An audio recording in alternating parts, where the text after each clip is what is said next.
पहले प्रदेश अध्यक्ष को भेजा, फिर अखिलेश ने मिलाया राजा भैया को फोन। क्या हुई बात जान लीजिए। कभी अखिलेश ने की थी कुंडा में कुंडी की बात, अब खुद क्यों भेज रहे हैं बुलावा। समझिए दो वाली मजबूरी। सीएम योगी के तंज ने बदली चाचा शिवपाल की किस्मत, पर मोदी का तंज अखिलेश की मुश्किल बढ़ाएगी।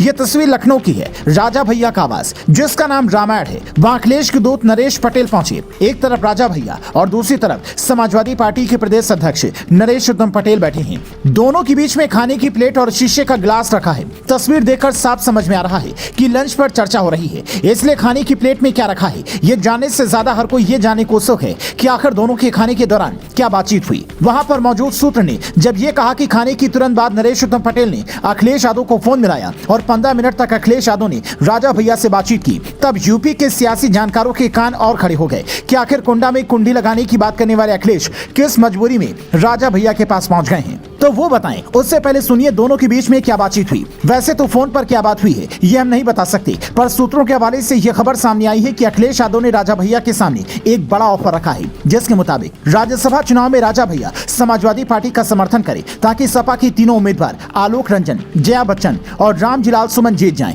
उसके बाद लोकसभा चुनाव में राजा भैया की पार्टी को सपा 4 से 5 सीटें देगी।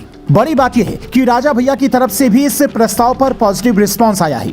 मीडिया में ऐसी खबरें सामने आई कि अभी डील फाइनल तो नहीं हुई है, लेकिन राजा भैया ने कहा है कि 28 सालों में 20 साल हमने समाजवादी पार्टी को दिए हैं। मेरे लिए समाजवादी पार्टी पहले है, मेरे लिए ये कोई राजनीतिक पार्टी नहीं है। यानी 6 सालों से अखिलेश और राजा भैया के बीच में जो खटास चल रही थी, जो दूरियां बनी हुई थी, वो खत्म होने वाली है। अगर ऐसा हुआ तो अखिलेश बीजेपी के 80 में से 80 वाला सपना पूरा होने में मुश्किलें खड़ी कर सकते हैं, क्योंकि राजा भैया की पार्टी ने पिछले विधानसभा चुनाव में 2 सीटें जीती थी। क्षत्रियों के नेता कहे जाने वाले राजा भैया से सपा को सवर्ण वोटों का पूरी यूपी में बड़ा फायदा मिल सकता है। इसीलिए अखिलेश यादव मजबूरी में ही सही, पर अपने दूत को भेजकर बात बनाने की कोशिश में जुटे हैं, क्योंकि इस बार अखिलेश का फोकस यूपी से ज्यादा सीटें जीतने पर है। जबकि जिस कांग्रेस पार्टी के साथ वो गठबंधन में है, उसने सीटों का पेच ऐसे फंसा कर रखा है कि कुछ बात ही नहीं बन पा रही है। कहा जा रहा है कि कांग्रेस ने सपा से बलिया और मुरादाबाद जैसी सीटें मांगी थी, जिसमें मुरादाबाद सपा की जीती हुई सीट और बलिया पर भी उसकी पकड़ मजबूत है। बलिया की सीट कांग्रेस अपने प्रदेश अध्यक्ष अजय राय के लिए चाहती है, पर अखिलेश इन दोनों सीटों का मोह नहीं छोड़ना चाहते हैं, इसलिए बात बनने की बजाय बिगड़ती जा रही है।